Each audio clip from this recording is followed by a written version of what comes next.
Bonjour, bonsoir, j'espère que vous allez bien. Je suis content de vous retrouver pour un nouveau direct. On parle aujourd'hui d'omoplates, de la région des omoplates, qui génèrent souvent d'ailleurs des tensions musculaires, de la douleur, de la fatigue. Aussi, souvenez-vous que les conseils d'aujourd'hui ne remplacent pas ceux d'un professionnel de la santé, encore moins un examen ou une évaluation d'un professionnel de la santé. Vous devez aussi adapter les conseils que je vous donne aujourd'hui à votre condition et certains aussi pourraient ne pas convenir.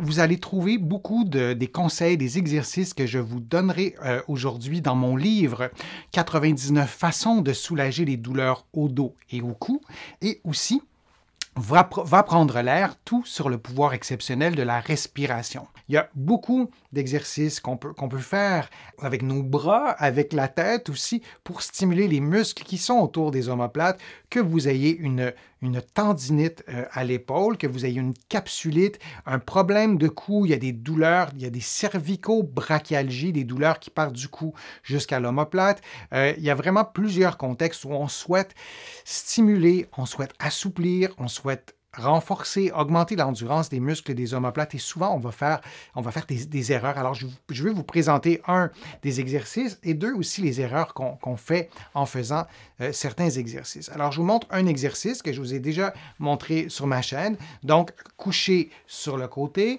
on va lever un poids, en l'occurrence une boîte de conserve, on va le faire relativement lentement et on pourrait descendre plus rapidement par exemple. Alors l'erreur qu'on fait le plus souvent lorsqu'on stimule les rotateurs externes.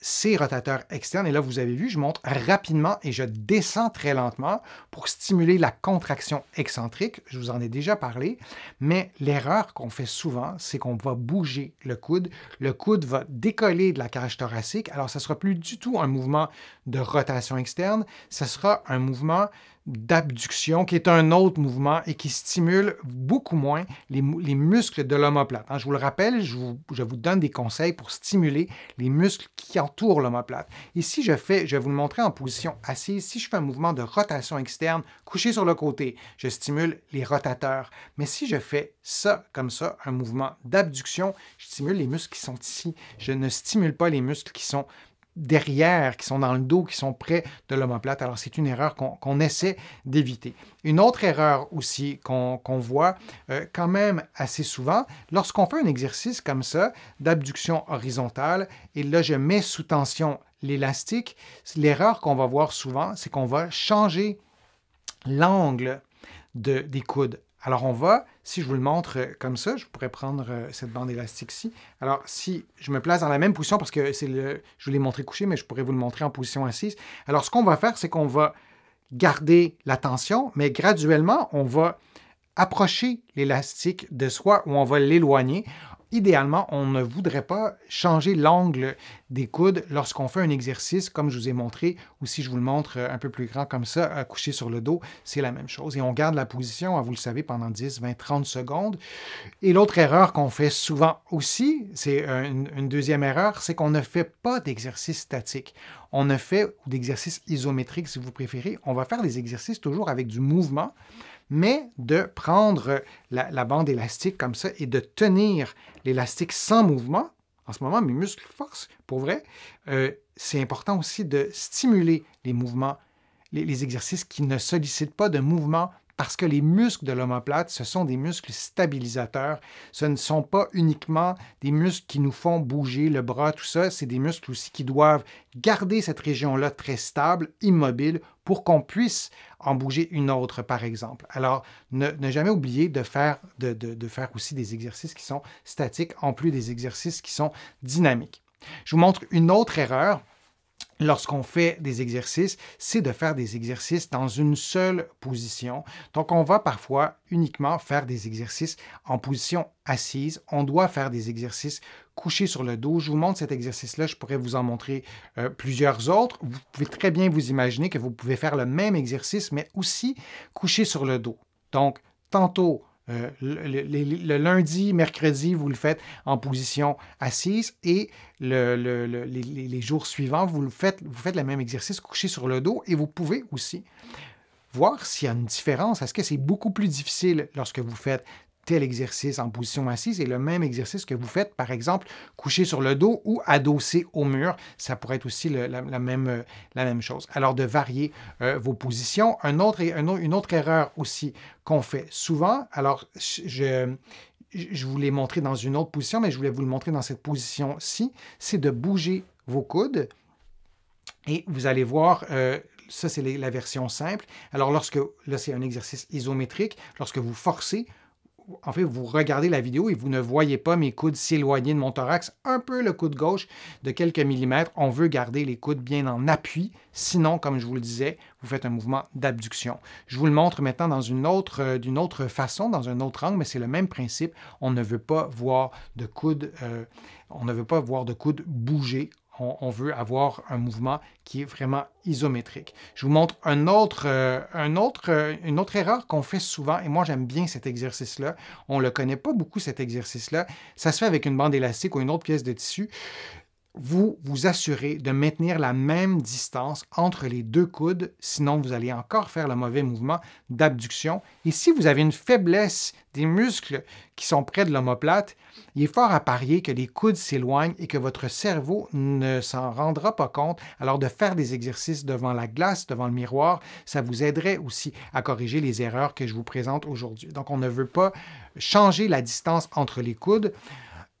Une autre erreur qu'on fait souvent, c'est qu'on ne fait pas d'exercice à quatre pattes lorsqu'on rééduque l'omoplate et à mon sens, c'est indispensable de faire des exercices à quatre pattes comme celui-ci. Alors, vous vous en doutez, lorsque vous faites un exercice comme ça, vous êtes en appui sur votre main gauche. Alors, si vous avez eu un plâtre, si vous êtes dans une période de rééducation, vous suivez les indications, les contre-indications, les recommandations de vos professionnels de la santé et vous faites cet exercice-là, mais on a à la fois un exercice de mobilité pour ce qui est de l'épaule, du thorax, du cou à droite, et on a un exercice de stabilité pour ce qui est du bras, du membre supérieur gauche. Je vous pose une question, comment on pourrait augmenter le niveau de difficulté de cet exercice-là?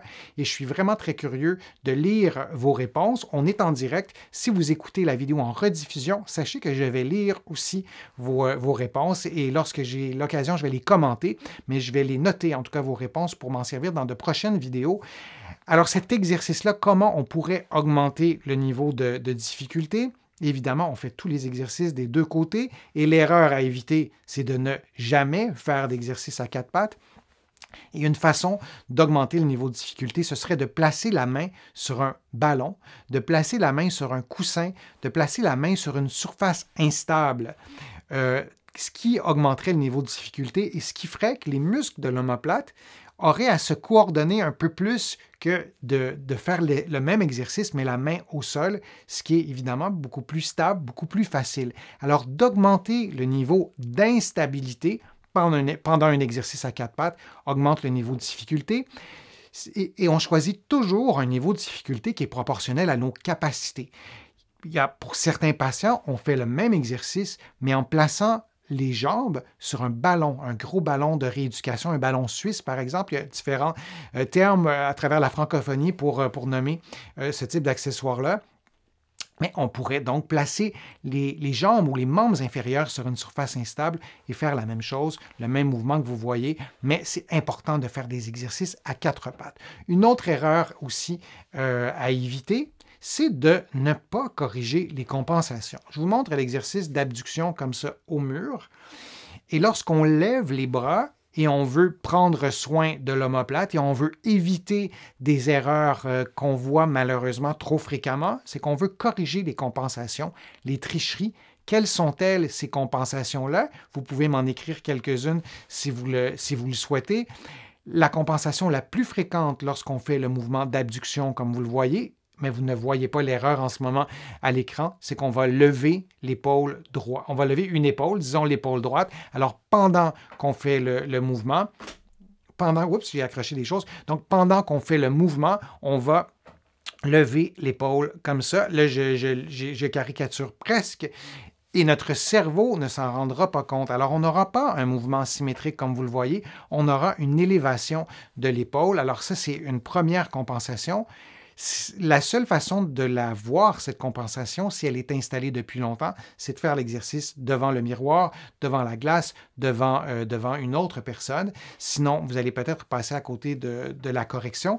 Et l'autre erreur que vous pourriez faire, c'est d'arrondir les épaules ou d'avancer la tête. Et lorsque vous faites l'exercice adossé au mur, comme vous le voyez, à moins d'avoir un mur croche, mais en principe, votre mur est droit, donc votre tête, votre thorax, votre tronc sera au mur, alors vous n'allez pas avancer la tête vers l'avant. Pour certaines personnes, c'est impossible à faire, c'est trop difficile. Dans un contexte de rééducation, on va placer derrière la tête un petit coussin de quelques centimètres, un livre pas trop lourd pour que ça soit facile à tenir, et on va avancer un peu la tête comme ça, mais lorsqu'on peut le faire, selon notre morphologie, selon notre souplesse, on va placer quelque chose, on ne placera pas quelque chose derrière la tête, mais le mur nous évite, en fait, qu'on refasse cette erreur fréquente vraiment d'avancer la tête lorsqu'on veut stimuler les muscles des omoplates. Alors, c'est l'autre erreur que je voulais vous présenter.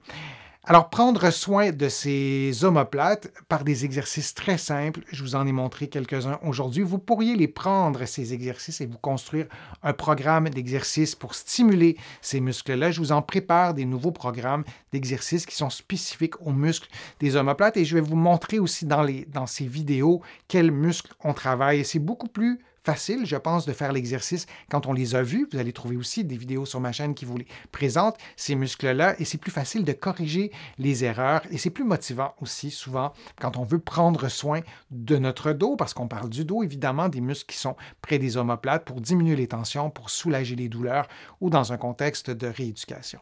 Je veux vous remercier de votre présence, de vos questions. C'est toujours un plaisir de vous retrouver lors des directs, lors des vidéos que vous voyez sur ma chaîne. C'est toujours vraiment un plaisir et un privilège de lire vos commentaires. Vous êtes partout dans la francophonie et ailleurs, sur les 5 continents.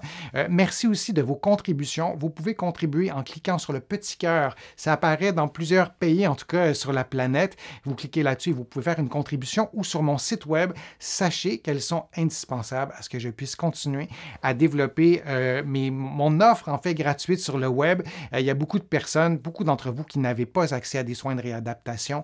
Donc, ça fait plaisir de pouvoir vous aider à ma façon, ce qui ne vous empêche pas évidemment de consulter votre médecin ou un professionnel de la réadaptation.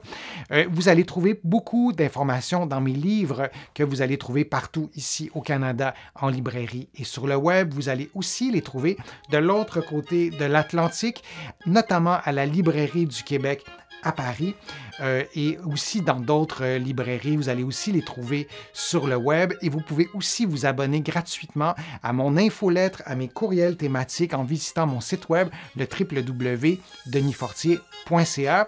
Je vous remercie de votre participation et on se retrouve pour un prochain direct, pour une prochaine vidéo. À bientôt.